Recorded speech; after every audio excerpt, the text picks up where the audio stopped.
السلام عليكم ورحمة الله وبركاته. بسم الله الرحمن الرحيم. الحمد لله رب العالمين. صلى الله على نبيه الكريم وعلى آله وصحبه أجمعين. أما بعد. Respected brothers and sisters, Allah subhanahu wa ta'ala's messenger sallallahu alayhi wa sallam states in a hadith, إنكم على بينة من ربكم ما لم تظهر فيكم سكرتان, that you will remain upon guidance from your Lord as long as you are not overtaken by two states of intoxication. Two states of unconsciousness or not being aware. The first one is sakratu al-jahl, ignorance, meaning that the Muslim ummah or the ummah of Rasulullah sallallahu alaihi wasallam will remain upon guidance from Allah subhanahu wa ta'ala as long as it continues to seek the sacred knowledge and understand its purpose and the commandments of Allah subhanahu wa ta'ala. So as long as we are learning about our deen, and learning about our deen actually means learning about the reality of life, the purpose of life, why we are here as human beings, and what is it that we should expect to come in the afterlife. And so as long as we seek this knowledge and we understand it and we live in accordance to it, then we are upon guidance from our Lord, from Allah subhanahu wa ta'ala. When we become ignorant of our purpose in life and what is to come, then we become unaware and conscious in a state of intoxication. Meaning the person who is intoxicated, what is the problem with them? What does the intoxicant do? It veils the mind. When the mind is veiled, judgment is clouded. You can't tell right from wrong. You can't tell the difference between what is beneficial and what is harmful. You can't tell the difference between good and evil. And so the sacred knowledge, revelation, Quran and the Sunnah of Rasulullah sallallahu alaihi wasallam, and this knowledge that has been transmitted to us through great efforts by Sahaba radiallahu anhum ajma'in and the Tabi'een and the scholars of the Ummah, if that is ignored, then no matter how much we have this dream, because that's what it is, that if you are seeking to achieve something and you don't know how to achieve it, then it is only a dream that it will never be fulfilled. It will never come into existence or reality. So this is one, that a major contributor to the ummah of Rasulullah sallallahu alaihi wasallam going astray and becoming unaware is ignorance. And then the second one, he says, the second state of intoxication is sakratu hubbil aish, to love life. That a person is so engrossed in enjoying life that they forget about why they are here and where they are going. And so last week we started talking about, we said that Rasulullah sallallahu alaihi wasallam has encouraged us to remember death, because death is actually the remedy to one of these two illnesses. The remembrance of death, Rasulullah sallallahu alaihi wasallam said,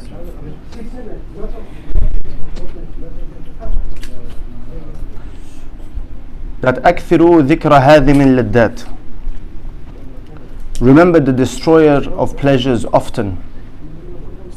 So this love that we have for life and this enjoyment that we have for life is a poison that is destroying the ummah in general and destroying every single one of us spiritually. And the antidote is what? The remembrance of death. And so today we are going to offer two janazas, one after the first Jummah. and one after the second Jummah. After the second Jummah, it is our brother Qamran, rahmatullahi alayhi, Qamran Batti. May Allah Azza wa Jal have mercy on his soul and forgive his sins, elevate him to the highest status of Jannah, and grant his family patience. After the first Jumu'ah, we are going to offer janazah on a person that lived his entire life as a non-Muslim and then became Muslim in hospital approximately 7 to 10 days before he passed away. Not only that, the brother who is his son-in-law, brother Firoz Umar, might be known to some of you. He says that this man had no interest in Islam, and when we would have conversations, he would say to his son-in-law that if we continue to talk about this, meaning about Islam and your belief system, until the end of times, you will not get me to change my mind about it. And so we said last week, whatever you achieve in life in terms of material and worldly achievements, and fulfill your desires and pleasures and what have you, all of this will be of no use to a person when they die. We're going to look at summarize two ahadith of Rasulullah sallallahu alaihi wasallam. The first one is a hadith of Al-Bara ibn Azib radiyallahu ta'ala anhu. He says that, and this is a famous hadith, and this is with a view to, number one, educate ourselves if we do not know what will happen when we die in some detail. We all believe as Muslims that we are going to die, go to the grave, then we are going to be resurrected by Allah Azza wa Jal. Overview we all believe in and understand, but knowing the details is important because it helps you to contemplate life after death. So this hadith of Bara ibn Azib radiallahu ta'ala anhu is a hadith that describes the journey of death in some detail. You have two universes created by Allah, two realms if you like. You have al-ghayb and al-shahada. You have the unseen world and you have the seen world. The seen world is our life here as human being, where the body is the main driver of life and the spirit is a passenger. The ruh is a passenger. The ruh does not have access to tangible things, right? It is using the body, and the body is the driver. This is the life that we are living in now. If you like, all of the experiences, or most of the experiences in this life, are relating to the body. Then you have in Akhirah, or in Alamul Ghayb, the unseen world, you have two stages. You have one that is known as Akhirah.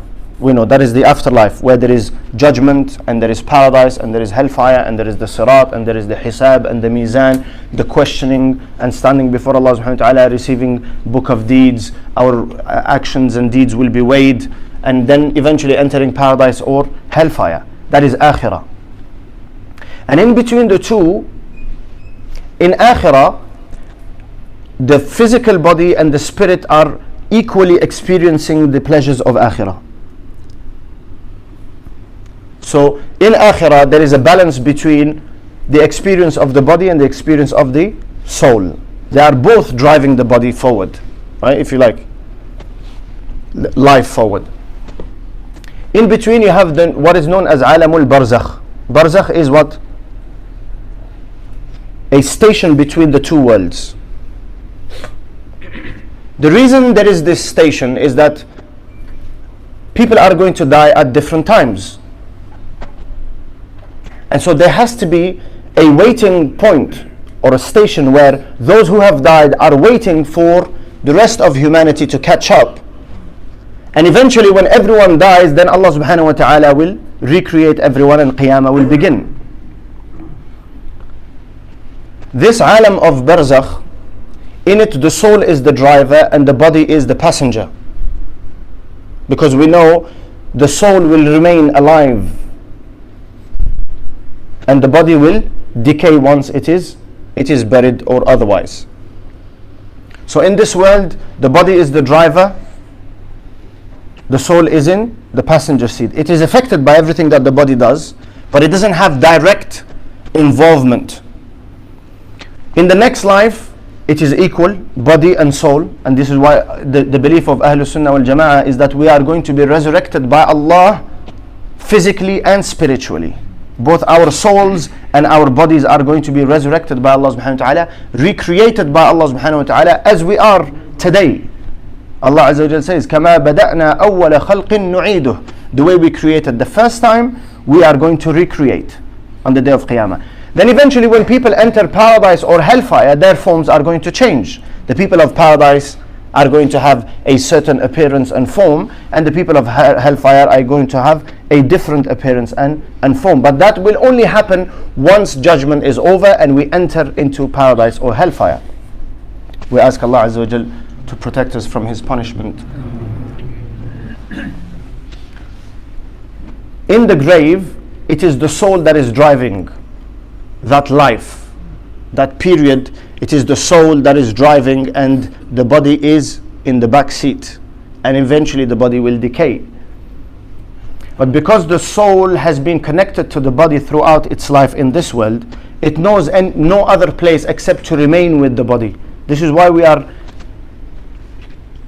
told that when we are taking care of a deceased person, the rituals of washing and shrouding and offering the janazah salah and then taking the deceased to the grave, we are asked to do what? To honor the body of the deceased. Why? Because the soul is most likely present. And Rasulullah describes that when people are carrying the janazah, if it is a righteous person, then it asks for people to hasten and to be quick in order to enter the grave and begin to experience the enjoyment and the pleasures of akhirah, or the world of barzakh. And when it is an evil, disbelieving soul, then it laments and asks for people to slow down the process of taking the soul from whatever, transporting it to the graveyard, because it knows that from the moment it is placed in the grave, there is going to be trials and tribulations and suffering and pain. So going back to this hadith of Bara bin Azib radiallahu anhu, he said, once we were with Rasulullah sallallahu alaihi wasallam in the graveyard, about to bury one of the Sahaba radiallahu ta'ala anhu majma'in, but the grave had not been dug yet. And so I'm summarizing or paraphrasing the hadith. So Rasulullah sallallahu alaihi wasallam sat, and he said, Bara radiallahu anhu said, we sat around him as if birds were perched on our heads. Complete silence. Each person contemplating their own death, including Rasulullah sallallahu alaihi wasallam.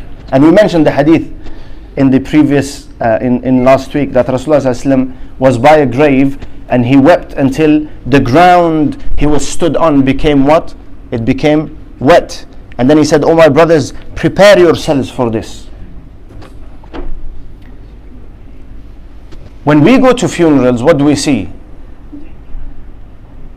Very few people are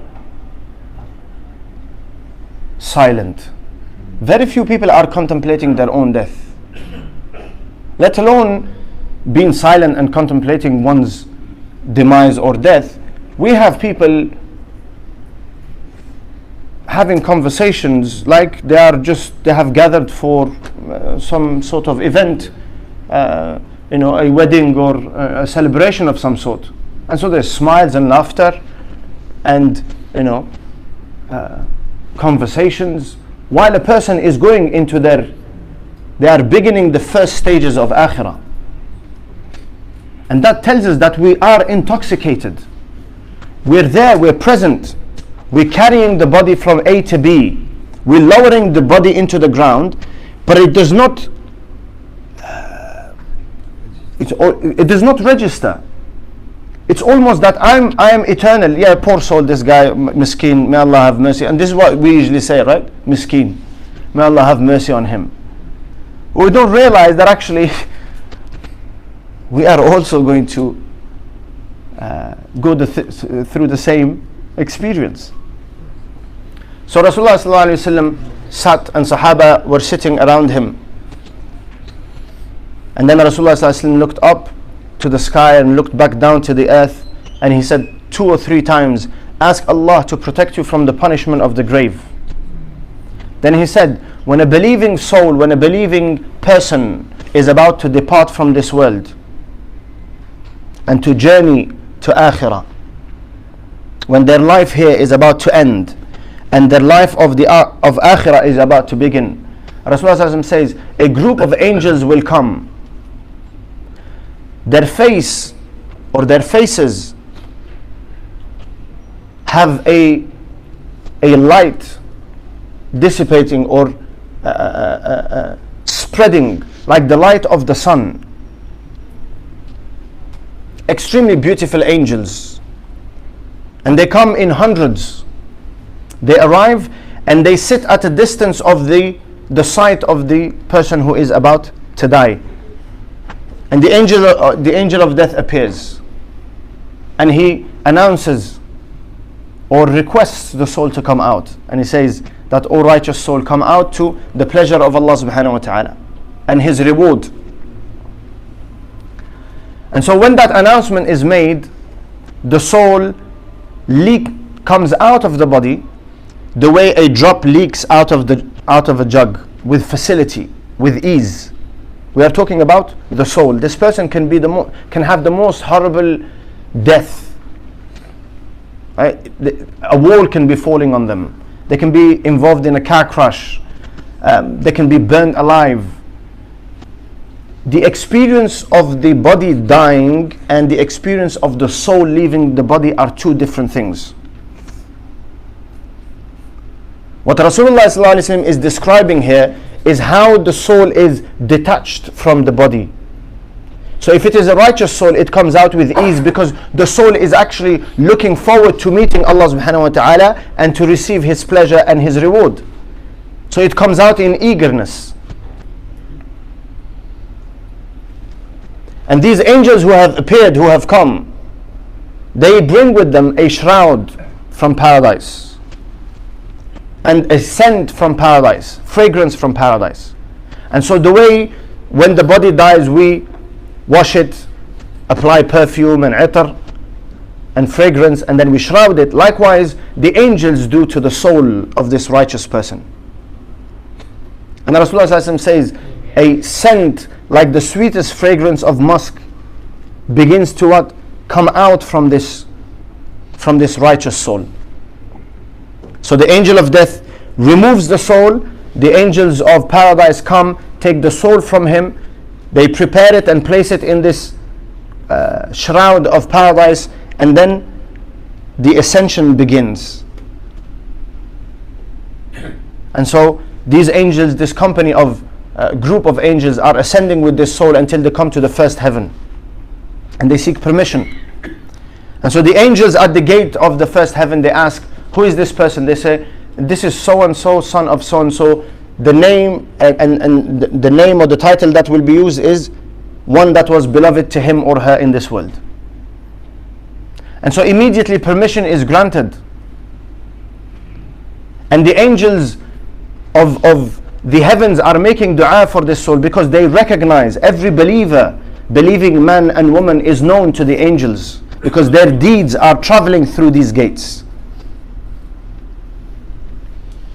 And so permission is granted through the first heaven and the second and the third, and each time the angels of the heaven are saying what? Number one, what is this soul, this pure and beautiful soul? And they are making dua as it is ascending until it crosses the 7th heaven, or goes through the seventh heaven. And Allah subhanahu wa ta'ala commands that اجعلوا كتاب عبدي في عليين أو كما قال رسول الله صلى الله عليه وسلم, that place the record of my servant in Illiyin. Illiyin is a high station above the seventh heaven where according to some ulama the souls of the Anbiya are, and where the records of the righteous are collected.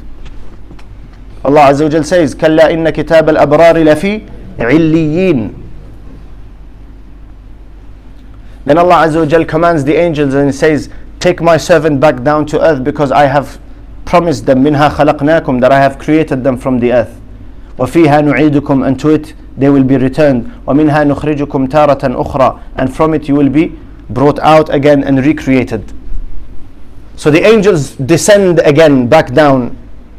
And this soul, if the body has not yet been prepared for the janazah, then it remains on the side of the body awaiting. When the body has been washed and shrouded, according to some, that the soul finds its place. It cannot enter the body. It is not permitted to enter the body because there is no returning to life in this world. The soul will only re-enter the body when Allah subhanahu wa ta'ala will command for qiyamah to begin. Then Rasulullah sallallahu alaihi wasallam informs us that this person is taken to what? It's taken to his grave, his or her grave, placed in the grave. When the burial is over and the last person leaves, the two angels Munkar and Nakir appear. The same thing, they are not able to come close to him because the righteous deeds of a person are going to protect him. So from a distance, Munkar and Nakir will be asking the questions. Man Rabbuk, who is your Lord? Ma Dinuk, what was your way of life, your religion? ماذا تقول في هذا الرجل الذي بعث فيكم? What do you say about this man that was sent among you? So the righteous believer will respond, Rabbi Allah, my Lord is Allah. Dini al-Islam. This is the soul, as we said. It's not the body that is driving, it's the soul that is responding. And so it has nothing to do with your mind and what you know today. It's what you lived by. If the soul lived by the commandments of Allah subhanahu wa ta'ala and the teachings of Islam, then it will be able to respond. And that is only because it is a great trial. It is a great trial. Imagine yourself that when you have a nightmare, the state that you wake up in, you've seen a ghost or something that is disturbing, the state that you wake up in. And so imagine seeing Munkar and Nakir, the angels that have been created in order to trial and test man. So the righteous will respond, Rabbi Allah, my Lord is Allah. Dini al-Islam, my way of life was Islam. And this is the messenger of Allah, Rasulullah sallallahu alayhi wasallam. Then they will ask, how did you live? Or how do you know? He will say that I have read the book of Allah subhanahu wa ta'ala and then lived my life in accordance to his teachings. So an announcement will be made from the heavens. My servant has spoken the truth. Clothe him with clothing of paradise. Lay for him bedding of paradise. And open for him a gate to paradise. And so a gate is open for this person in his grave. Because this is a different realm. You cannot... you have gone into the world of barzakh. And so Rasulullah says that the grave will expand to the extent of the sight of one sight. And then a gate of paradise will be opened. According to a narration, first the angels open a gate to hellfire and say to the righteous believer that this could have been your place.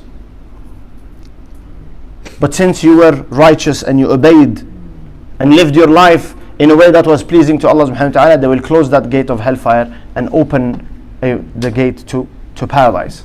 And then he begins to experience some of the delights of paradise. Because one is that you enjoy, you physically enjoy something, and one you can enjoy just by sighting something, right? You're extremely hungry, just the look of food is pleasurable.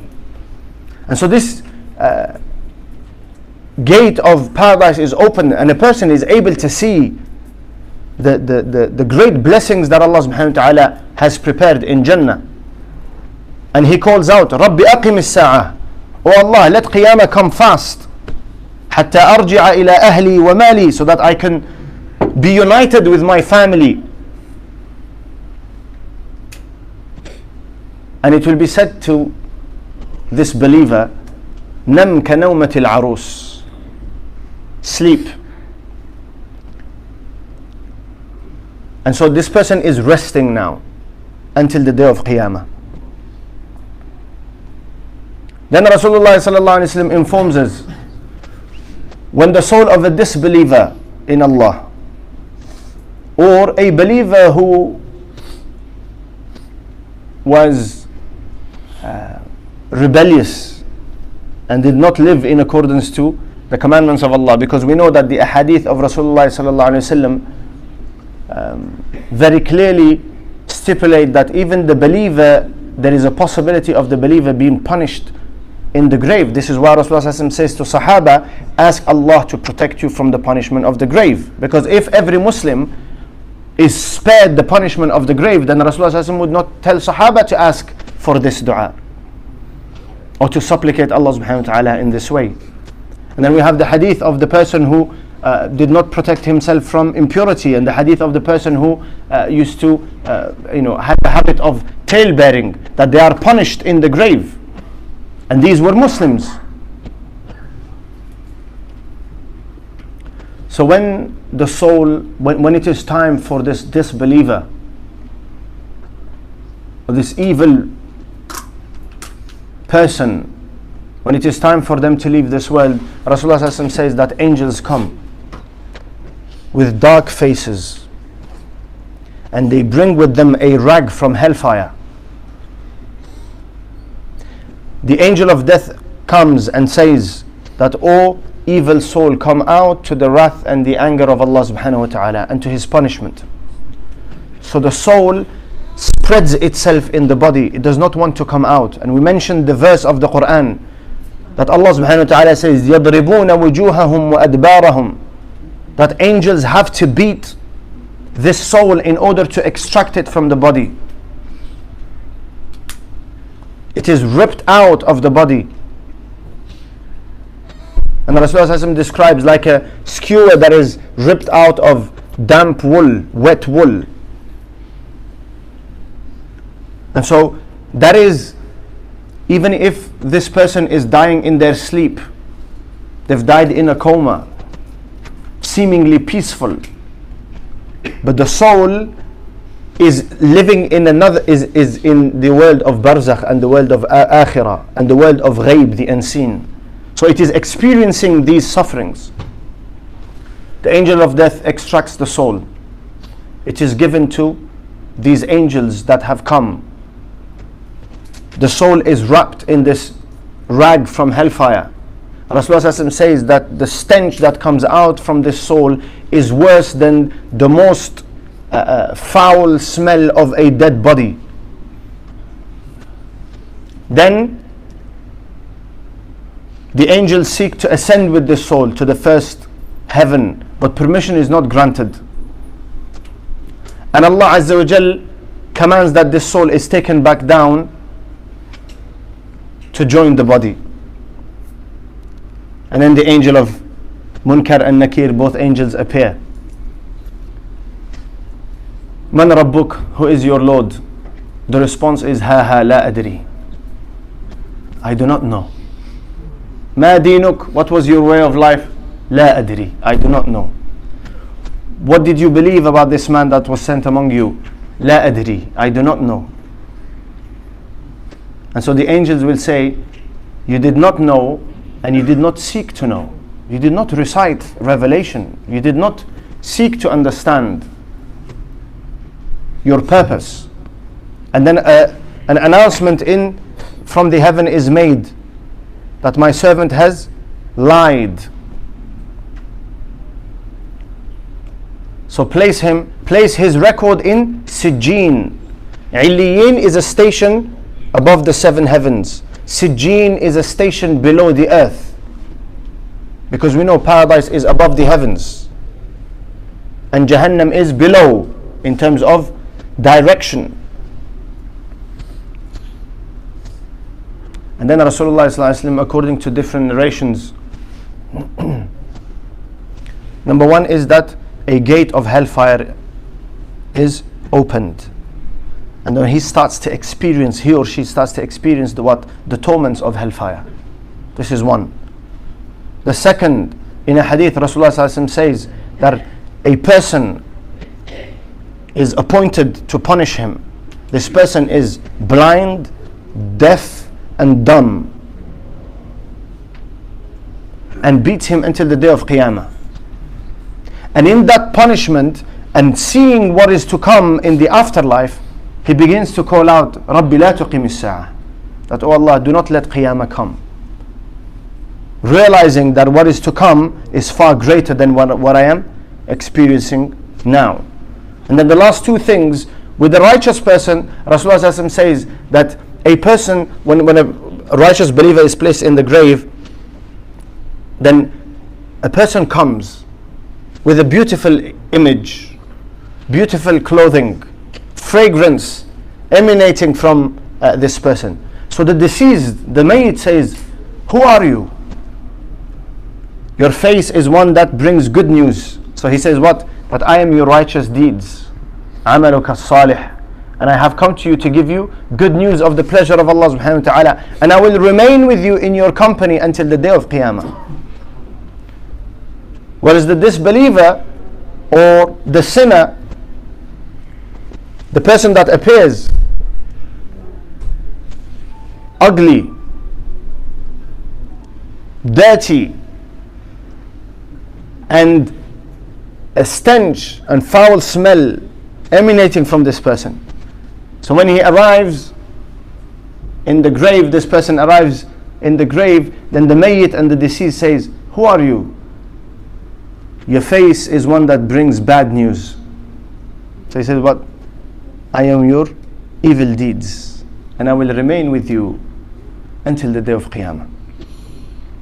And so these are realities that we need to first understand and then prepare for, in order to be saved and protected from the punishment of Allah subhanahu wa ta'ala, from a bad death, from the punishment of Allah subhanahu wa ta'ala. We ask Allah subhanahu wa ta'ala to grant us understanding and enable us to live accordingly. We are going to proceed with adhan and the khutbah, inshallah azza wa jal, because we have the janazah, so we will not give time for sunnah.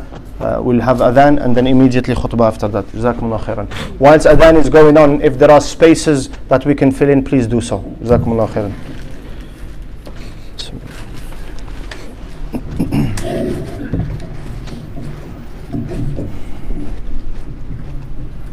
Allahu Akbar, Allahu Akbar, Allahu Akbar, Allahu Akbar. أشهد أن لا إله إلا الله أشهد أن لا إله إلا الله أشهد أن محمدا رسول الله أشهد أن محمدا رسول الله حي على الصلاة حي على الصلاة حي على الفلاح حي على الفلاح الله أكبر الله أكبر لا إله إلا الله.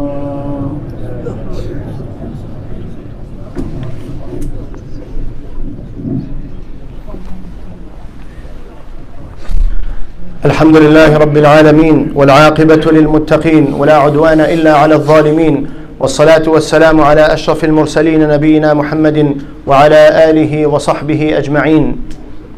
يا أيها الذين آمنوا اتقوا الله ولتنظر نفس ما قدمت لغد واتقوا الله إن الله خبير بما تعملون. وقال سبحانه: كل نفس ذائقة الموت وإنما توفون أجوركم يوم القيامة فمن زحزح عن النار وأدخل الجنة فقد فاز وما الحياة الدنيا إلا متاع الغرور. وقال رسول الله صلى الله عليه وسلم: الكيس من دان نفسه وعمل لما بعد الموت، والعاجز من أتبع نفسه هواها وتمنى على الله الأماني، أو كما قال عليه الصلاة وأزكى التسليم. بارك الله لي ولكم في القرآن العظيم، ونفعني وإياكم بما فيه من الآيات والذكر الحكيم. أستغفر الله لي ولكم ولسائر المسلمين من كل ذنب فاستغفروه إنه هو الغفور الرحيم.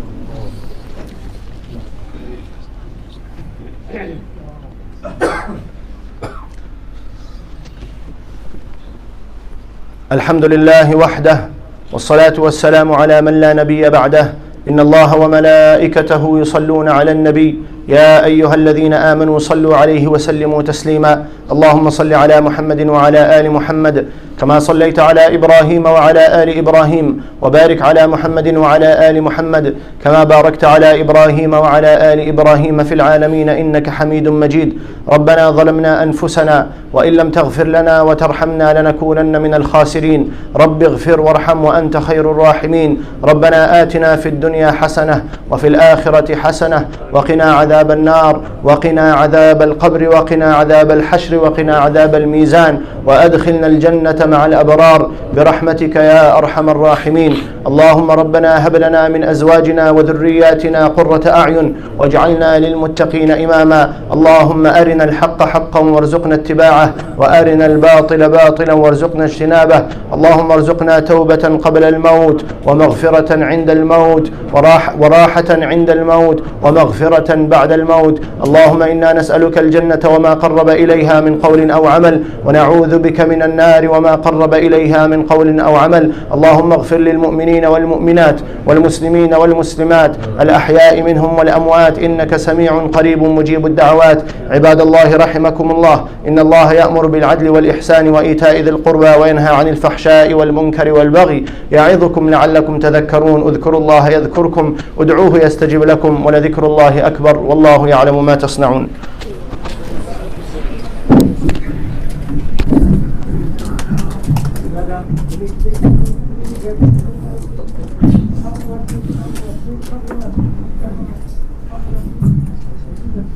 الله أكبر الله أكبر، أشهد أن لا إله إلا الله، أشهد أن محمدا رسول الله. حي على الصلاة حي على الفلاح، قد قامت الصلاة وقد قامت الصلاة. الله أكبر الله أكبر، لا إله إلا الله.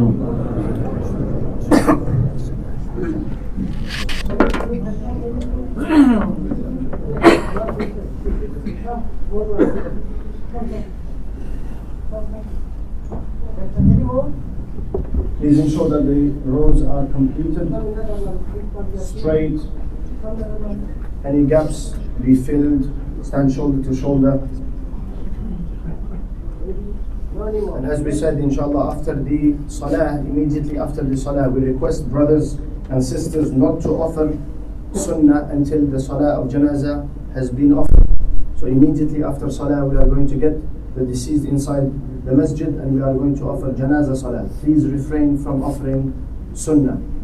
Jazakumullah khairan. So that as soon as we have the deceased inside the building, we can offer the janazah. Jazakumullah khairan.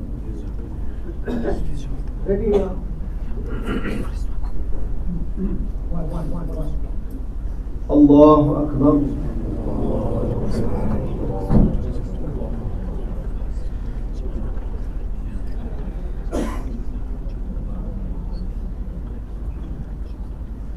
الحمد لله رب العالمين الرحمن الرحيم مالك يوم الدين إياك نعبد وإياك نستعين اهدنا الصراط المستقيم صراط الذين أنعمت عليهم غير المغضوب عليهم ولا الضالين.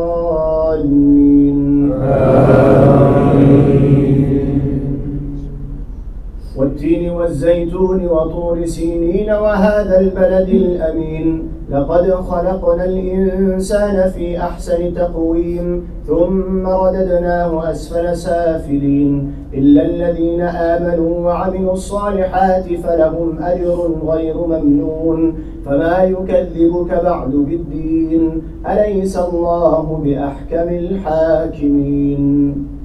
الله أكبر.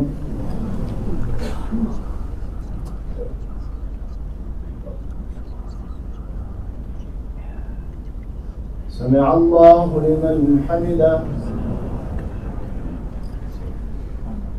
الله أكبر.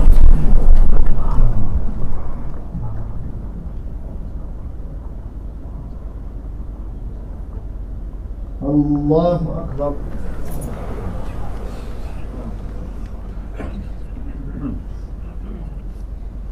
الله أكبر.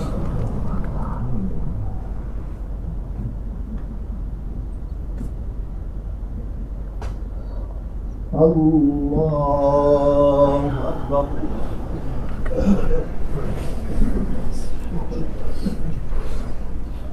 الحمد لله رب العالمين الرحمن الرحيم مالك يوم الدين إياك نعبد وإياك نستعين اهدنا الصراط المستقيم صراط الذين أنعمت عليهم غير المغضوب عليهم ولا الضالين.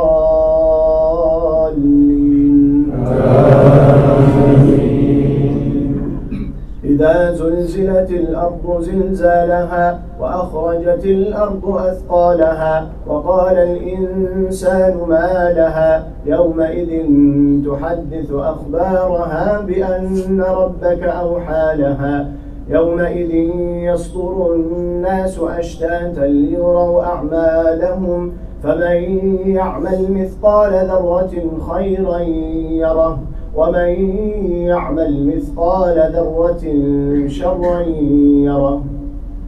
الله أكبر.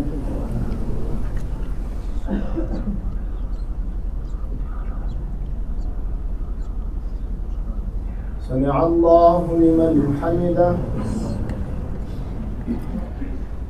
الله أكبر.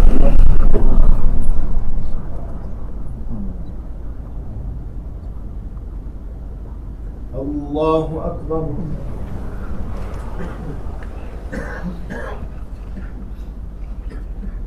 الله أكبر.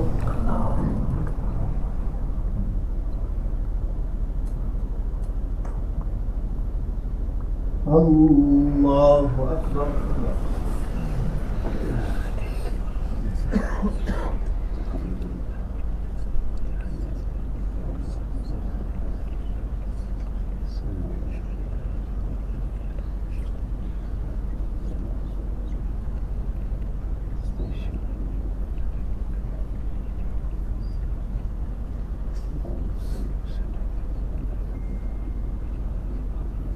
السلام عليكم ورحمة الله. السلام عليكم ورحمة الله.